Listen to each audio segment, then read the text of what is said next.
இப்போ ரீசெண்டாக உங்கள் வீடியோ பார்த்தேன். எலெக்ஷன் பற்றி சொல்லியிருந்தீங்க. 2026 இவர் தான் ஜெயிப்பார் அப்படின்னு. அதில் வந்து எடப்பாடியார் தான் வந்து சிஎம் ஆவார். 2வது இடத்துல டிஎம்கே வரும். 3வது இடத்துல விஜய் வருவார். 4வது இடத்துல சீமான் இருப்பாருன்னு சொல்லியிருந்தீங்க. இப்போது எலெக்ஷனும் நல்லா முடிஞ்சிருச்சு. ஓடி இருக்கு அந்த வீடியோ. ஆமாம், நல்லா ஓடி இருக்கு. லட்சக்கணக்காக அந்த வீடியோ ஓடி இருக்கு. எனக்கு ஆயிரக்கணக்காக பணம் வந்திருக்கு.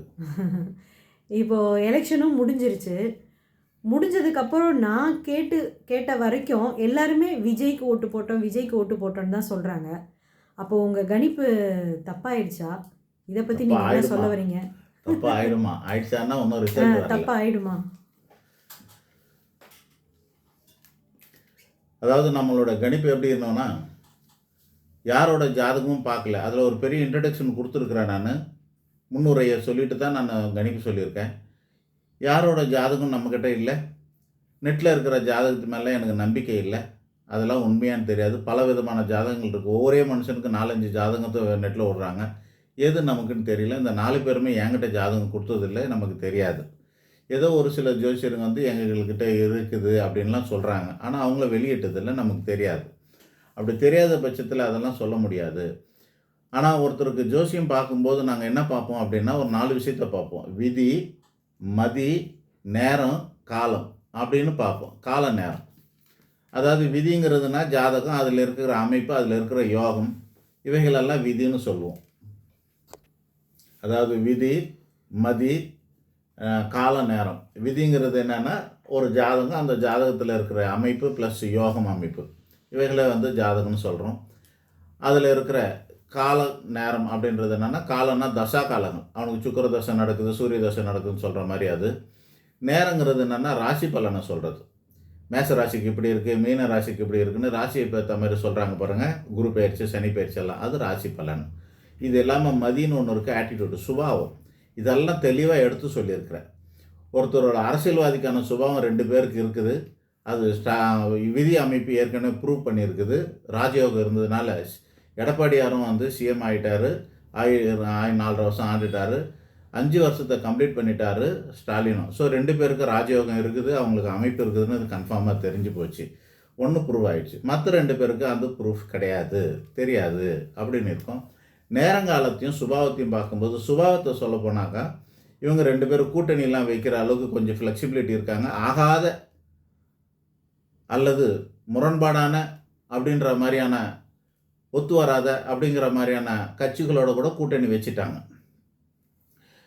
அதிமுக சேர்ந்தவர் டிடிவி கிட்டே கூட்டணி வச்சுக்கிட்டாரு. இவ்வளோ வருஷமாக 5 வருஷமாக சண்டை போட்டுட்டு இருந்தவங்க அவங்களே வந்து கூட்டணி வச்சுக்கிட்டாரு. நெளிவு சுழிவாயிடுச்சு. பிஜேபிக்கும் வந்து அவரு கூடயும் சேர்ந்துட்டாங்க. 2 பேர் கூட கூட்டணி வச்சு. அந்த பக்கம் காங்கிரஸுக்கும் இதுக்கும் செட்டே ஆகாமல் இருந்தது. கடைசியாக அவங்களையும் சமாதானம் பண்ணி வச்சுட்டாங்க. அப்புறமா ஆட்சியில் பங்குன்னு கேட்ட திருமாவளவன்லேருந்து எல்லாரையும் சமாதானம் பண்ணி எல்லாரையுமே சேர்த்து வச்சுக்கிட்டார். அவர் கூட்டணியிலேருந்து யாருமே விடலை. மாறாக அடிஷ்னலாக தேமுதிகவும் சேர்த்து வச்சுக்கிட்டார். ஸோ இந்த மாதிரி அனுசரணையோடு இருந்ததுனால அது அரசியலுக்கான சுபாவம். அந்த சுபாவம் சீமான்கிட்டையும் கிடையாது, விஜய்கிட்டையும் கிடையாதுன்னு அதையும் சொல்லியிருக்கிறேன். ஆக அவங்களோட சுபாவத்தின் அடிப்படையிலும் எடப்பாடியார் கன்னிராசினும், சிம்மராசியை சேர்ந்தவர் ஸ்டாலினும், கடகராசியை சேர்ந்தவர் விஜயனும், மிதுன ராசியை சேர்ந்தவர் சீமானும் சொல்லியிருக்கிறோம். எல்லாமே ஒரே சைடில் வரும். ஜாதக கட்டத்தில் வரிசையாக வரும். 3வது கட்டத்துக்கு பேர் மிதுனம், 4வது கட்டம் கடகம், 5வது கட்டம் சிம்மம், 6வது கட்டம் கன்னி. ஸோ இதெல்லாம் அனுசரித்து பார்த்து அஷ்டம சனிலேருந்து வெளியே வந்துட்டார் எடப்பாடியார். அஷ்டம சனிலே இருக்கிறார் ஸ்டாலின். விரைய குருவில் இருக்கார் விஜய். ஜென்ம குருவில் இருக்கிறாரு சீமான். அப்படின்றதெல்லாம் பார்த்து நம்ம வந்து ஜூன் 1ஆம் தேதி அல்லது மே மாதம் 4ஆம் தேதி மேலே, அப்படின்னா ஜூன் 1லேருந்து குரு பயிற்சி வரப்போது. அதோட பலன் வந்து ஜூன் 1 அப்படின்னா மே 1ஆம் தேதியிலேருந்து அது வேலை செய்ய ஆரம்பிச்சிடும் குரு பயிற்சி. அப்படிங்கிறதெல்லாம் வச்சு பார்த்து இவருக்கு மட்டும்தான் சாதகமாக இருக்குது, இருக்கிறதுல பெட்டர் அப்படிங்கிறது எடப்பாடியாருக்கு தான் சாதகமாக இருக்குன்ற நேரங்காலத்தை ராசி பலனையும் சேர்த்து வச்சு நம்ம பார்த்து பலன் சொன்னோம். அதனால் இதெல்லாம் தப்புறதுக்கான வாய்ப்புகள் அரிதிலும் அரிது. ஆனால் நீங்கள் சொல்கிற மாதிரி நானே வந்து ஓட்டு போட்டதுக்கப்புறமா பல பேரை விசாரித்தப்போ கேட்குற இடமெல்லாம் விஜய் விஜய் விஜய்ன்னு தான் சொன்னாங்க. 10 பேரை கேட்டால் 8 பேர் விஜய்ன்னு தான் சொன்னாங்க. 80% ஓட்டு வாங்கிடுவாரோன்ற அளவுக்கு நமக்கே வந்து ஒரு இதுவாக தான் இருக்குது. ஏன் அந்த மாதிரி ஆயிடுச்சுன்னு தெரில. ஆனால் வெறும் சென்னையை மட்டுமே வச்சு நம்ம முடிவு பண்ண முடியாது. கிராமங்களில் எப்படி இருக்குன்னு தெரியாது. சிட்டியிலே மெயின் ரோட்டில் மட்டும்தான் அவர் போனார். அவருக்கே அதுக்கு பல இடத்துக்கு போக முடியாமல் கேன்சல் பண்ணிட்டாங்க. அவரை பார்க்க பல பேரால் முடியல. பார்த்தவங்களாம் ரொம்ப உற்சாகத்தோடு ஓட்டு போட்டிருப்பாங்க. பார்க்காதவங்களுக்கெல்லாம் ஒன்றும் இருந்திருக்காது அவ்வளோவா. இந்த மாதிரி கிராமத்தில் குக்கிராமத்தில் இருக்கலாம் ஓட்டு போடுறாங்க. அவங்களாம் இங்கே ஒன்றும் இந்த அளவுக்குலாம் எக்ஸைட்டிங்காக இருந்திருக்க மாட்டாங்க. இதெல்லாம் இருக்குது. சரி, எப்படியோ ஓட்டு போட்டாங்கன்னா நம்ம வந்து ஒரு 15% கணிச்சு வச்சுருக்குறோம். 15%ன்னு தான் கணிச்சு வச்சுருந்தோம் நம்ம. ஏடிஎம்கே கிட்ட 40%க்குள்ளே வரும். 35லேருந்து 40 வரைக்கும் ஏடிஎம்கேக்கு வரும். டிஎம்கேக்கு வந்து 30லேருந்து 35% ஓட்டு வரணும். டிவிகேக்கு வந்து 15லேருந்து 20க்குள்ளே வரும்னு நம்ம வந்து கணக்கு பண்ணி வச்சுருக்கோம். சீமானுக்கு வந்து ஒரு 5% வரும். இதெல்லாம் போக மீதி 5% வரும்னு சொல்லிட்டு நம்ம கணக்கு பண்ணி வச்சுருக்குறோம். அவருக்கு வந்து குறையும், போன வாட்டியோட ஓட்டோட குறையும்ன்றது. யார்கிட்டேருந்து எவ்வளோ வந்திருக்கோம் விஜய்க்கு அப்படின்னு பார்த்தோம். ஒரு 4லேருந்து 4%, 5% ஓட்டு வந்து சீமானுக்கு லாஸ் ஆகும். திருமாவளவனுடைய ஓட்டுகளும் லாஸ் ஆகும். அது டிஎம்கேக்கு லாஸு. திருமாவளவனோட ஓட்டு அந்த அணியில் இருக்கிறதுனால அவருக்கும் லாஸு, டிஎம்கேக்கு லாஸு.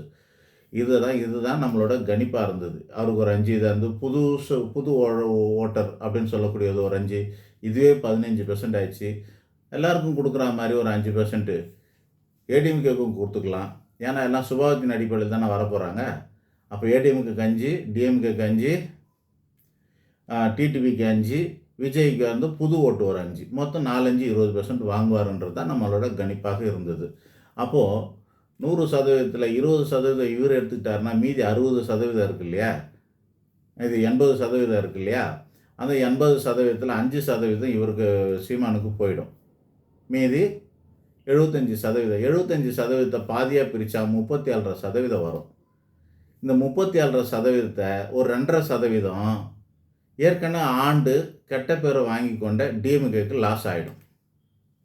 என்ன கெட்ட பேர் வாங்கிட்டாங்க? போதையை ஒழிச்சிட்டாங்க, நீட்டை கொடுத்துட்டாங்க. போதை ஒழிக்கலையா? ஒழிச்சிட்டாங்க, நீட்டை கொடுத்துட்டாங்க, பெண்களுக்கு பாதுகாப்பு கொடுத்துட்டாங்க. இப்படியெல்லாம் இருக்குல்ல, நம்ம பாசிட்டிவாக சொல்லிகிட்டு இருக்கோம். இதெல்லாம் வந்து நெகட்டிவான ரிசல்ட் வந்ததுனால அதுக்காக ஒரு 2.5% மட்டும் தான் கம்மி பண்ணேன். அப்போது 37.5லேருந்து 2.5 கம்மி பண்ணால் 35 ஆகிடுது டிஎம்கேக்கு. இந்த 2.5% ஏடிஎம்கேக்கு போயிடுச்சுனாக்கா 40 ஆகிடுது. கரெக்டாக 40 வராது, எல்லாமே அதுக்குள்ளே தான் 2% வந்து குறைஞ்சி கூட வரலாம். 38, 33 இந்த மாதிரிலாம் வரலாம். இல்லை இவங்களுக்கு அவங்களுக்கு 2% வித்தியாசம், 3% வித்தியாசம் கண்டிப்பாக இருக்கும். இந்த மாதிரியான கணக்கெல்லாம் போட்டு தான் நம்ம சொன்னோம். அதெல்லாம் தப்புறதுக்கான வாய்ப்புகள் அவ்வளோ இருக்காது. எங்காவது மிராக்கள் நடந்தால் தான் உண்டு. நேரங்காலத்தை மீறி ஒரு மிராக்கள் நடக்குமாங்கிறது சந்தேகம்தான். கடகராசியோட நேரங்காலத்தை மீறி மிராக்கள் நடக்குமாங்கிறது சந்தேகம் தான். அதே கடகராசியை சேர்ந்தவர், அரசாங்கத்தில் சம்பளம் வாங்கினவர் அண்ணாமலை, அவர் படுற பாடு என்னான்னு தெரியலையா நமக்கு இப்போ. ஸோ இதுதான் வந்து அனுபவம். இதெல்லாம் பார்க்கும்போது கடகராசிக்கு இன்னும் நேரம் சரியாகலைங்கிறது நமக்கு நல்லாவே தெரியுது. அந்த கணக்கிட்டெல்லாம் பார்த்தா நம்மளோட கணக்கு தவறத்துக்கான வாய்ப்பு இருக்காதுன்றதான் நான் நம்பிக்கிட்டு இருக்கிறேன். ஒருவேளை நீங்கள் சொல்கிற மாதிரி என்னோடய கணக்கு தவறாயிடுச்சுன்னா நான் வந்து இனிமேல் இந்த அரசியல் கணிப்பெல்லாம் கணிக்கிறதே நான் நிறுத்திடுவேன். காரணம் என்னன்னா 2 காரணம். ஒன்று விரக்தி, இன்னொன்று இந்த மாதிரி தெரிஞ்சால் முழுசாக சொல்லணும், இல்லைன்னா சொல்லக்கூடாது. அறகுறையாக ஜாதகமே இல்லாமல் ஜாதகமே இல்லை, 4 பேரோட ஜாதகமே இல்லாமல் நம்ம வந்து பலன் சொன்னது தப்புன்னு நான் ஒத்துக்கணும். ஜாதக ரீதியாக ஜாதகம் வேணும். விதி, மதி, நேரம், காலம் இது 4ஐயும் தெரிஞ்சுக்கிட்டு சொல்லணும். ஜாதகம் இல்லாதவங்களுக்கு பலனே சொல்லியிருக்கக்கூடாது அப்படின்னு நான் ஃபீல் பண்ணி அதை விட்டுடணும். தெரிஞ்சால் முழுசாக தெரிஞ்சு சொல்லணும், இல்லைன்னா சொல்லக்கூடாதுன்னு. இன்னொரு பக்கம் விரக்தினா என்னன்னா, இந்த சமூக ஆர்வலர்கள்லாம் இருக்கிறாங்க இல்லையா, அவங்களாம் மக்களுக்காக போராடுறாங்க. என்னால் ரோட்டில் போய் நின்று போராட முடியாது மக்களுக்காக அப்படிங்கிறதுனால யூடியூப்லையாச்சும் நம்ம வந்து கருத்துக்களெல்லாம் சொல்லிக்கிட்டு இருக்கிறோம். நமக்கும் சில உணர்வுகள் இருக்கும், ஆதங்கங்கள்லாம் இருக்கும் பார்த்தீங்களா? அந்த மாதிரி நம்மளோட ஆதங்கங்களெல்லாம் வெளிப்படுத்துறதுக்கு இந்த யூடியூபெல்லாம் நம்ம பயன்படுத்துகிறோம். நானும் ஒரு சமூக ஆர்வலர் தான். சமூகத்து மேலே அக்கறை கொண்டவர் தான். இந்த இப்போது உங்கள்கிட்ட கேட்குறேன், மக்களாட்சி மன்னராட்சின்னு 2 இருந்ததா? மன்னராட்சினா என்னன்னா, மன்னர் எவ்வழியோ மக்கள் அவ்வழின்னு சொன்னாங்க அந்த காலத்தில். மக்களாட்சினா என்ன? மக்கள் எவ்வழியோ மன்னர் அவ்வழி. அதாவது ஆட்சியாளர்கள் அவ்வழின்றது தான் மக்களாட்சின்னு இருக்குது. இப்போ சிங்க கூட்டத்துக்கு தலைவர் யாராக இருக்கணும்? சிங்கம் தான். யானை கூட்டத்துக்கு தலைவர் யானையாக இருக்கணும். மனிதர்களில் பார்த்தீங்கன்னா பிராமணர்களுக்கு தலைவர் யாராக இருக்கணும்? பிராமணர். பட்டியலினத்துக்கு தலைவர் பட்டியலினத்தாராக இருக்க போகிறாரு. இந்த மாதிரி இந்தந்த கூட்டத்துக்கு அவங்கவுங்க தான் தலைவராக இருக்கணும்னு ஒரு இது இருக்கா இல்லையா? மாற்றி போடுவாங்களா யாராவது? போட மாட்டாங்க. யாரையாவது மாற்றி தேர்ந்தெடுத்துப்பாங்களா? பண்ண மாட்டாங்க. எடுக்க மாட்டாங்க. அப்போ அவங்கவுங்க அந்தந்த இனத்துக்கு இனத்தை சார்ந்தவங்க தான் தலைவராக இருக்கணும். அறிவாளிங்களுக்கு தலைவராக இருப்பாங்க. நல்ல அறிவாளிங்க முட்டாள தலைவராக ஏற்றுக்க போகிறாங்களா? ஏற்றுக்க மாட்டாங்க. அது மாதிரி இனத்தோட இந்த மாதிரியான ஆளுக்கு இவங்க தான் தலைமையாக இருக்கணும்னு இருக்குதுங்க. இப்போது ஒருத்தருடைய நட உட பாவனை சொல்லு செயல் இந்த 5 வச்சு அவர் எப்படியாப்பட்டவர்னு சொல்லலான்னு சாஸ்திரம் சொல்லுது. நடை உடை பாவனை சொல்லு செயல் இவர்களை வெற்றி அவர் எப்படியாப்பட்டவர்னு சொல்லலான்னு சொல்லுது.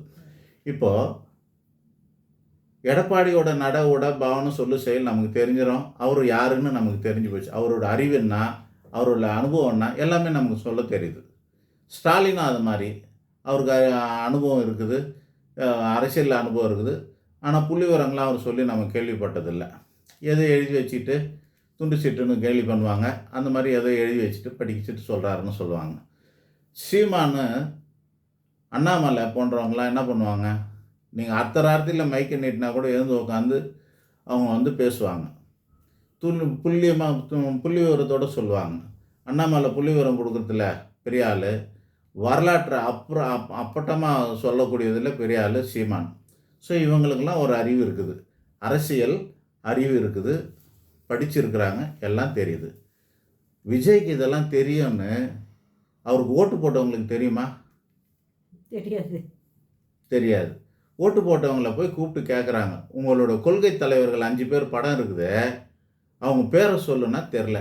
ஓட்டு போட்டவங்க இல்லை, அந்த கட்சியில் இருக்கிற பிரமுகர், அந்த இதில் கட்சியில் இருக்கவங்ககிட்டே கேட்டாங்க, அவங்களுக்கே தெரியல. காமராஜரை காமிச்சு இவரை யாருன்னு கேட்டால் அவர் பேரை தெரியல. அம்பேத்கரை காமிச்சு கேட்டால் தெரியல. பெரியாரை காமிச்சு கேட்டால் தெரியல. இப்படி யாரை காமிச்சு கேட்டாலும் தெரியல. ஒன்றுமே இவருக்கு தெரியல.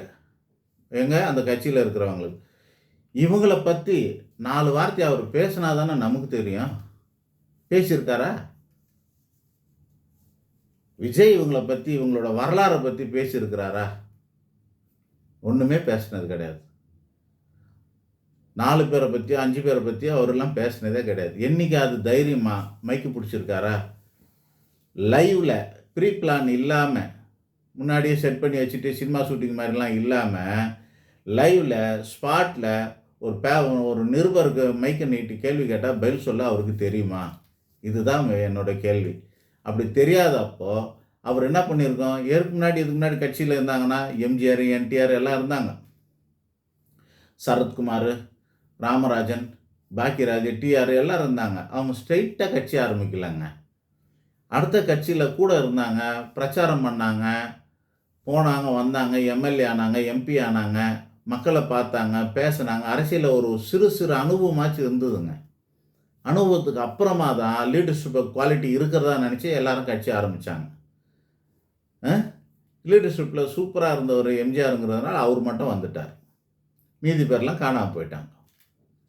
இவரும் அந்த மாதிரி ஒரு கட்சி ஆரம்பிச்சிருக்காரா? ஓகே, வெளியே 4 வாட்டி ஒரு 50, 10, 20 மீட்டிங்கு போடுங்க.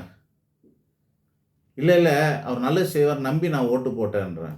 இப்போது நான் ஒரு வீடியோ பார்த்தேன். அவர் விஜயோட அப்பாவே வந்து சொல்கிறாரு.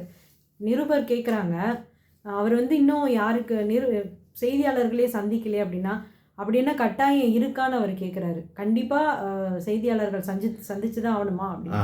சந்திச்சா தான் உள்ள இருக்க சரக்கு என்னன்னு வெளியே தெரிஞ்சு போயிடுமே. சில தலைவர்களுக்கு மூளை இல்லை, முடியும் இல்லை. சில தலைவர்களுக்கு முடி மட்டும் இல்லை, மூளை ஏதோ இருக்குது. அதனால் 5 வருஷம் ஆட்சியும் பிடிச்சிடுறாங்க. புரியுதுங்களா? ஆனால் இவர்கிட்ட என்ன இருக்குதுன்னு நமக்கு என்ன தெரியும்? நீங்கள் டெஸ்ட் எடுத்தால் தானே தெரியும். ஒரு சொட்டு பிளட்டு எடுத்து லேபில் கொடுத்தா தானே அதுக்குள்ளே என்னென்ன வியாதி இருக்குன்னு தெரியும். இவர்கிட்ட என்ன சரக்கு இருக்குன்னா எக்ஸாம் எழுதினாரா? எங்கே எக்ஸாம்ன்றது? நம்ம அரசியலில் எக்ஸாம் என்னன்னா மைக்கு தாங்க. பத்திரிகையாளரை பார்த்து நீ பேசும்போது உன்னுடைய ஒரிஜினாலிட்டி தெரியும். அதை பேச்சை கேட்காமலே ஓட்டு போட்டேன்னா இதெல்லாம் நான் பக்கத்து வீட்டு தாங்கன்ட்டு பக்கத்தில் ஒரு நகை கடையில் போயிட்டு, ஏங்க ஒரு கிராம் என்னன்னு தெரியல, அதுவே நிறைய இருக்கும், 5000 ரூபா இருக்குன்னு நினைக்கிறேன், தங்கம் இதை கொஞ்சம் கொடுங்க, பக்கத்தில் தான் இருக்காங்க, நான் யூடியூபருங்க, இன்ஃப்ளூயன்சருங்க, நான் பெரிய ஃபேமஸான ஜோசியருங்க அப்படி இப்படின்னு சொல்கிறேன். நம்பி கொடுப்பானா? நம்ம வீட்டை பூட்டிட்டு அவங்ககிட்ட சாவியை கொடுப்போமா? ஒரு 5 ரூபா காப்பி தூளே கொடுக்க மாட்டார். இவ்வளோ பேர் நாட்டை எடுத்துக்கிட்டு போய் 8 கோடி பேர் இருக்கிற தமிழ்நாட்டை எடுத்துன்னு போய் இஷ்டத்துக்கு கொடுத்துட்டு ஒரு சான்ஸ் அவர் கேட்குறாருன்னா, அதை பார்த்துட்டு 3 வயசு குழந்தைங்க கேட்குது, 6 வயசு குழந்தைங்க கேட்குது, விஜய் அம்மன்னாக்கு ஓட்டு போடு, விஜய் அங்கிளுக்கு ஓட்டு போடுன்னு. அதே மாதிரி 40 வயசு லேடிஸும் கேட்குதுனாக்கா ஓட்டு போடுன்னு சொல்கிறாங்கனாக்கா, அந்த 3 வயசு 6 வயசு குழந்தைக்கு இருக்க அறிவு தானே இந்த 40 வயசு லேடிக்கும் இருக்குதுன்னு அர்த்தம். சொல்லுங்கள், யாராவது அறிவுபூர்வமானவங்க குழந்தைங்க மாதிரி பேசுவாங்களா? குழந்தை பேசுதுன்னா அதுக்கு தெரியாது. 18 வயசு ஆயிடுச்சுன்னு ஒரு மெச்சூரிட்டி வந்துச்சுன்னு ஓட்டு போட சொல்கிறீங்க. ஓட்டு போட்டவங்களை ஏதாவது யாருக்காவது தமிழ்நாட்டில் எத்தனை தொகுதி இருக்குன்னு தெரியுமா? 234 தொகுதி இருக்குது. அதில் பாதி 117, அதுக்கு மேலே ஒரு சீட்டு வாங்கினா தான் வரும். வாங்கலைன்னா வேறு எவங்கிட்டாவது பிச்சை எடுத்து அவனை சேர்த்து வச்சுக்கிட்டு ஜாயிண்ட் அடித்து தான் கூட்டாட்சி தான் நடத்த முடியும். இந்த அடிப்படை அறிவு இருக்குமா ஓட்டு போட்டவங்களுக்கு? ஒன்றுமே கிடையாது. அப்போது எங்கேயாவது இந்திய வரலாற்றில் இல்லை உலக வரலாற்றில் ஓட்டு போட்டவங்கள அல்லது ஒரு தொண்டர்கள் கூட்டத்தை தற்குறி கூட்டம்னு சொல்லியிருக்கிறாங்களா? இல்லை. உலகத்தில் ஒரு நாட்டில் ஆச்சு இவனுங்க முட்டாள் கூட்டம்னு தற்குறி கூட்டம்னு பேர் வச்சுருக்காங்களா? சொல்லுங்கள். வெளியே சொன்னால் என்ன ஆக போகுது? இந்த 5ஆம் தேதியிலேருந்து ஒரு வேளை ஜெயிச்சோன்னா ஓட்டு போட்டவங்கள வெக்கப்பட போகிறாங்க. என்றைக்காவது ஒரு நாள் கண்டிப்பாக விஜயோட சரக்கு என்னான்னு வெளியே தெரியும். அவருடைய அறிவு என்னான்னு அவருக்கு வெளியே தெரிய தான் போகுது. வெளியே தெரியும் போது ஏன்டா ஓட்டு போட்டேன்னு ஓட்டு போட்டவங்கள வருத்தப்பட போகிறாங்க. அதே டைமில் பெருமையாக இன்றைக்கி நான் விஜய்க்கு ஓட்டு போட்டேன்னு சொன்னிக்கிறவங்களாம் தற்குறி கூட்டத்தை சேர்ந்தவன்னு வருத்தப்பட்டு மாணவங்க வெக்கப்பட போகிறாங்க. இதெல்லாம் நடக்க தான் போகுது. அதுக்குள்ளே இவர் அரசியலை கற்றுக்கிட்டாருனா தான் உண்டு. ஆக எந்த நம்பிக்கையில் போடுறாங்க? நம்ம யாரையாவது கொடுப்போமா? ஒரு பொண்ணு எடுக்கிறதுக்கு கொடுக்குறோமா? அது வச்சு லைஃப் டைம் சரி ஓகே. ஆனால் ஏதாவது ஒரு டீ காஃபி கடனில் கொடுப்பானாங்க நம்பிக்கை இல்லாமல்?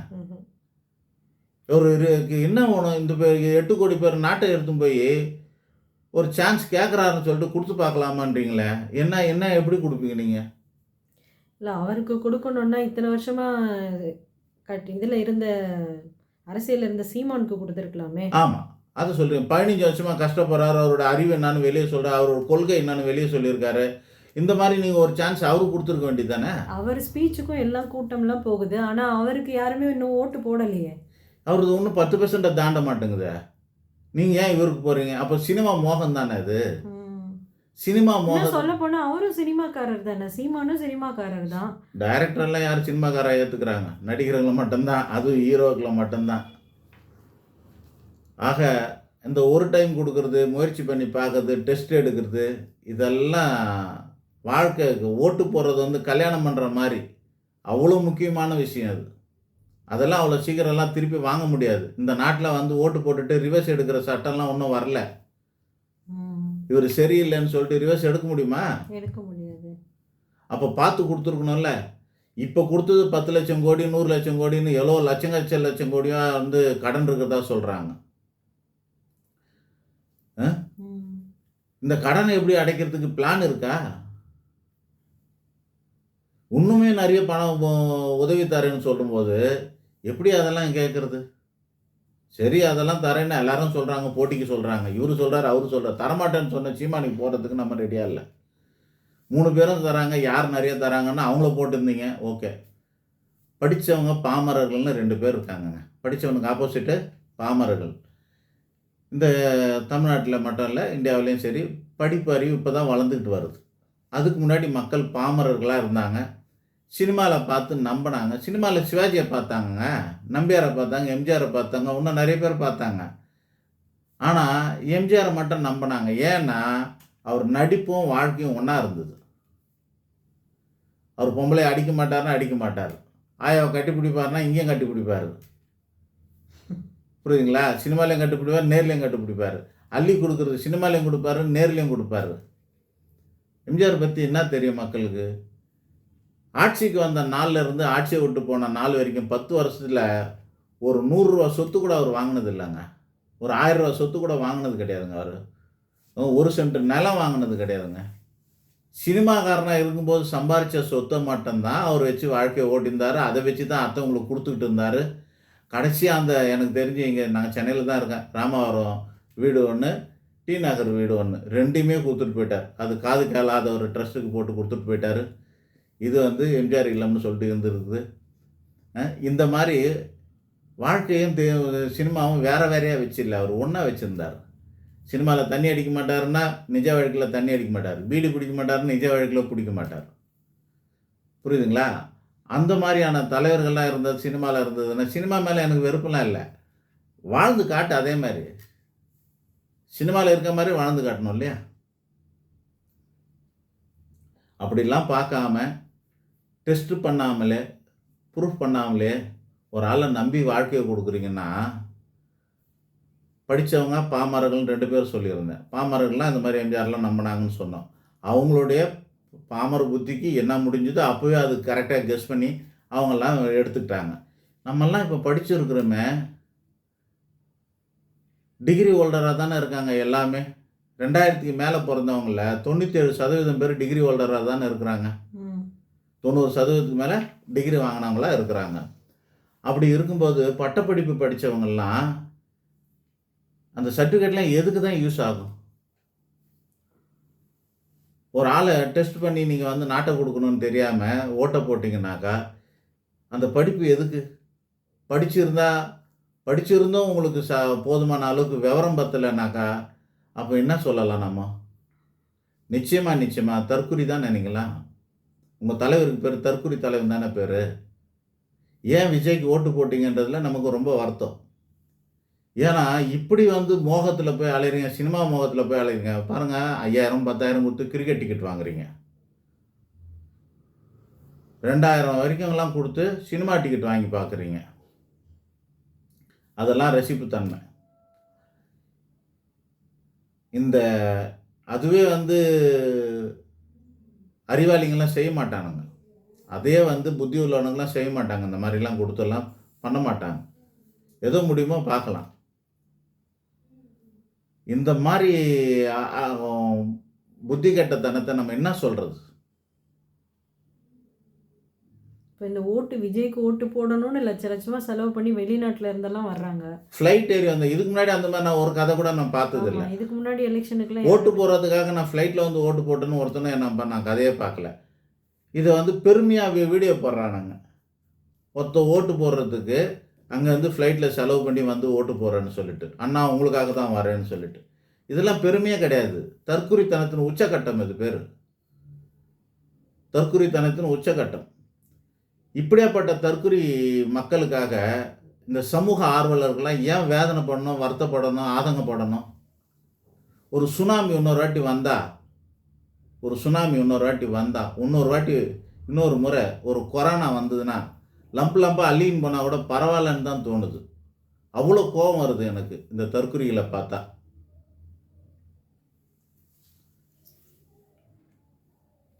அதுக்கு மேலே ஒன்றும் சொல்கிறதுக்கு இல்லை.